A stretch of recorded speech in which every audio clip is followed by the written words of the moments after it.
Kui sa oled väsinud arvutis info otsimisest, siis tule raamatukokku. Rahvusraamatukogu Euroopa Liidu infokeskusest saab raamatuid ka koju laenutada.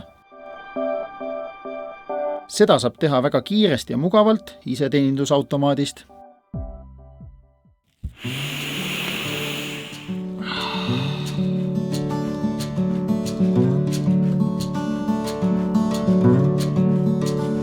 Inglismaa tahtis lahkuda ka 75. aastal kehvade tingimuste tõttu. Kuidas nüüd selle Inglismaale reisimisega jäi? Malle, pole hullu midagi. Täidad paar paberit ja saamegi Londonisse reisida.